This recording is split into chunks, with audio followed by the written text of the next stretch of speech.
Okay, so in today's video, we're going to take a look at a little interview with this lady, Annie Knight. And she is a lady. Whoa, whoa, whoa, she's a lady. Perhaps not the kind of lady you'd want to flaunt or take to dinner. More a lady of the night, pun intended. All right, guys, got a banger of an interview right now. Banger of an interview.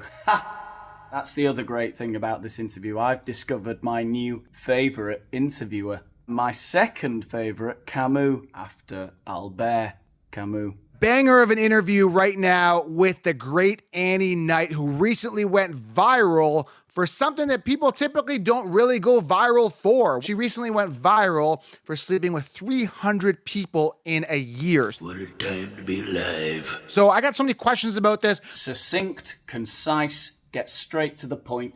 I like this, I like the cut of his jib, this Joker. If by the end of this video you don't love Joker Camus almost as much as Albert Camus, you know, the guy who wrote La Peste, which I believe translates as The Pest, because it was about the Black Death coming back to what was then modern-day Algeria, which, to be fair, you would be. Imagine if the bubonic plague made a comeback in your town. You'd be like, oh, typical, my luck, eh? Just my luck. Oh, what a pest. That bloody plague. John Camus, to me, is the new Johnny Carson, eat your cotton socks out. If you thought my puns were good, this guy takes it to a whole new level. It's like watching Johnny Carson interview Dick Cavity. Now, there's a lot of jokes going on and about the movie 300. I had to watch the movie again on the Spartans at 300. It was a great movie. It's an action movie. Have you seen the movie 300? That is a great way to start. What a great question. Have you seen the movie 300? Just so the listeners and the interviewee, to be fair, can get into their heads. They can gauge what it looks like. And you can imagine getting railed by 300 Spartans. An entire light infantry. The Persian Empire struggled to get through those 300 men. Not old Annie Knight, though. That name has to be fake, surely. Annie Knight. As in any night. No, I haven't. God damn it, she hasn't seen the film. Probably hasn't got time, to be fair. What with all the debauchery. Look at Joe's disappointed little face. He had all his little puns lined up in his show notes. A bribe of the flesh, gentlemen. They're just going to go straight over her head now. Yeah, I saw it in your comments. People are doing like 300 memes in regards to your 300 per year. Anyways, I was just curious if you saw the movie because I keep seeing the jokes. Are you going through your comments a lot? Are you, going through them, seeing what people are saying? No, I've learned very early on in my OnlyFans career OnlyFans career. Yeah, well, I mean, it is. Of course, it is, right? I mean, she's making over 100 grand a month. I mean, if that ain't a career, I mean, well, it's, in many ways, it's the oldest career, isn't it? Yeah, that's what people say. I hate it. Don't you just cringe when people say things and they think they're being really insightful because they heard one other person say it, but you've heard a billion other people say it, and that happens. They'll go, you're talking about prostitution, as you do, and someone goes, well, it's actually the oldest profession. It actually is the oldest profession. Is it? What about mammoth batterer? What about saber-toothed tiger watchman? I bet they were pretty, old professions. to not read social media comments because it affects my mental health too much. Yeah, don't read any of those nasty comments, love. They could really send you off the rails. Because people are very mean online. So I try to avoid it as much as possible. Obviously, sometimes I see a comment here or there, so I know kind of what people are saying, but I do my best not to spend hours scrolling through them. My little whore queen. Because I wouldn't be very happy, I don't think. Yes, God forbid the unbridled joy of Annie Knight's life were in any way diminished by the reading of what those troglodytes have to say in her comment section. I think at the end of the day, when it comes to OnlyFans, like any publicity is good publicity. So even if these news articles and these news outlets are saying negative things about me, at the end of the day, it's publicity and people are going to see me more. And that just sends people to my OnlyFans page, which in turn makes me money. So it's all good. Yeah, it's pretty hard to argue with that logic, to be honest. She is making over 100 grand a month, and what has she actually had to give up in exchange? I mean, nothing tangible, nothing real, just dignity and self-respect. What do those things even mean? I guess if you're thinking long-term, perhaps physical and mental well-being, her soul. But, you're all obsessed with your soul, aren't you? But we're all going to the same place. We all die one day. What do you want to be? The most soulful person in the cemetery? Did you plan to do this? Was this kind of premeditated? Like, I'm gonna do this 300 people thing, and then I'm gonna go viral. I just really like sex, or I'm just like really lonely. Like, why? I'm just curious. Like, why did you do? Like, was it part of an entrepreneurial venture? An entrepreneurial venture. Yeah. In my day, they would have called her the town bike. But I guess now she's the town entrepreneur. She's just another city slicker, a yuppie. Well, again, was that in the back of your mind, or was it more just like, I just like sex, I'm just going to do this, and then this organically happened? It's funny because you're the first person that's actually asked me this, which is crazy. But no, it wasn't premeditated.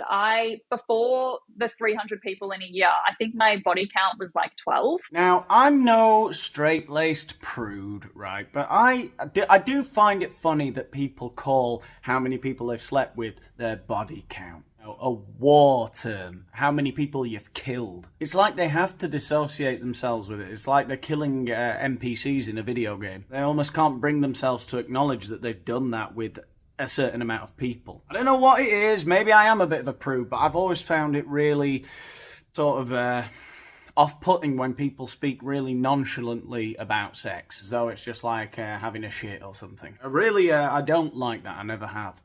And I was like, I haven't had that much sexual experience. I had an OnlyFans at the time. I was like, you know what? I'm going to start putting myself out there, going on the dating apps, going on dates, starting to be a bit more sexually open, try new things. Like, it was more of like a me thing, just to like explore myself, I guess. That sounds insane to me. I could be completely wrong, but is having had 12 partners and you've got an OFans account, and you're feeling like, well, I really need to get out there a little bit and explore my sexuality. Fuck, I'm a fucking monk. What is your rating system when you're going through, picking the 300? Is it like they got to be a 7 and up? What's your rating of a 7? Have you lowered your standards to get to the 300? Because, like, again, if you have that volume, I would think quality would go down. What's your criteria here? If I was a friend or family member of hers, I would hope that she has like a whole department, of admins vetting these delinquents that come to sleep with her. All the money she's making, she could probably set up one of those COVID testing stations. It's Australia. They've probably got a few of those lying around still somewhere. She could set up one of those, the things that we all had to drive through during the pandemic, like lambs to the slaughter we went. In fact, speaking of lambs, she could have a sort of makeshift sheep dip for the men to disinfect themselves in the entrance of our house before, they could get disinfected before the intercourse. And they're men. They'd be up for it. Yeah! No, I am seriously picky. Like, I would not go below a 7. Obviously, personality is probably more important to me, but if it is just going to be a one-night stand, then I would rather go off looks, because at the end of the day, we're not going to be doing that much talking. So yeah, I would never drop below a 7. I think a lot of people think that I literally will just have sex with anything. No, 1,000 times no. But that's not true. There's millions of people in Australia, so I have plenty to choose from, and I definitely do have a standard, and I generally don't go below a 7 out of 10 in my eyes. But how do you get how do you schedule all this in? I think it kind of started on dating apps. So obviously you get to talking to guys on there, and it's so much easier on dating apps to, I guess, be like, okay, let's go get a drink. And then you go get a drink and then you go home with him. It's pretty simple. It's pretty straightforward. There's not a lot of groundwork that's really needed. I guess it's the same when you go out, but most of it started with dating apps. Now I'll go out, and if I find a cute guy I like, I'll go home with him. But yeah, it's not as hard as people think. I think people put too much pressure on it. Like, people overthink it a little bit. It's actually really simple. Like, you just go out, you talk to a guy, you like him, and you take him home. Oh, really? It's that simple, is it? Is that what you're going to tell St. Peter? Look, I'm not calling for all-out Sharia law yet. I do, however, think that, these OFANS models and people aren't necessarily giving out a good message to our young women, or our young men for that matter. Does that mean I don't think women should be allowed to drive? No, of course not. His Holiness himself, Salman bin Abdulaziz, says they should, it's okay every now and again.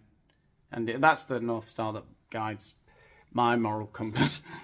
What is it going to take for one of the 300 or 400 or whatever it becomes at the end of the day? What is it going to take to get the right guy? What does the guy have to do to get a ring on it? What does he got to do for you? At this point, are you in a position to want to find the right guy if it happens? And what does that guy have to do? Guys, take notes here if you're interested. Yeah, take notes, you 7 serial killers watching this show who want to marry that. To get with you on a relationship level, because it sounds like you're picky. It sounds like you're picky. Joey, you bloody joker. But out of the 300, if you really like somebody, I would assume that person would probably be with you and dating you to some degree, or you just don't want to date at all.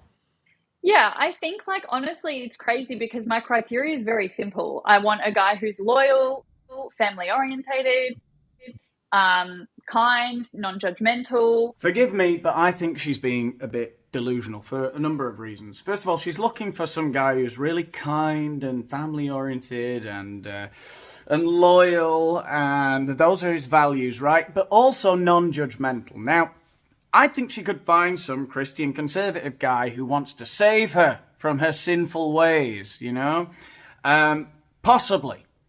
But here's the problem. He's going to want to take you, Annie, on a trip to the River Jordan, where he will cleanse you of all of your past behavior, okay?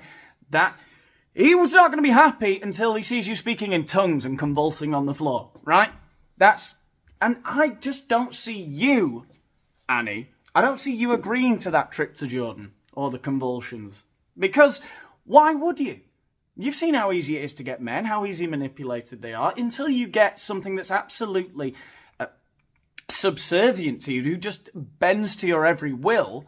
Why would you accept anything less than that? You've manipulated men for so long. Manipulated men. You've got what you want from men so easily for so long. Why would you put up with any kind of demands from a guy that you'd been in a relationship for a short amount of time? I don't see how this pans out in the future, frankly. I don't see how many men at all put up with that knowledge in their head. I just don't. I don't know. Maybe I'm some disgusting old dinosaur. But it's well, yeah, I don't think so. I don't see it. Intelligent. I think intelligence is a really important thing for me. Someone who's just equal to the way that I think, and also my morals. A lot of people say I don't have any morals, but I do. So someone who's on the same page as me with that. So they're not that crazy, but it is really hard to find a loyal, honest, nice guy these days. And maybe I just haven't found anyone. Maybe you're looking in the wrong places. Are you? Yeah, maybe. Yeah. I definitely could be. But yeah, I'm ready. I'm ready to settle down. I'm ready to find someone. That's why I settle down almost every night, but then in the morning I'm free. I'm not just out here to, fuck people over or anything like that. I do want to settle down and I want to have a family. But yeah, the right person hasn't come along yet, so I'm just going to keep waiting. Yeah, it's kind of sad, really, isn't it? I guess she's got $100,000 a month. Who the fuck cares? Whatever. There are worse things happening in the world, probably. Don't fret about it, all right? Live and let live, please. That's what the Daniel Boland show's all about. Who's Daniel Boland? I'll see you in the next one. Bye.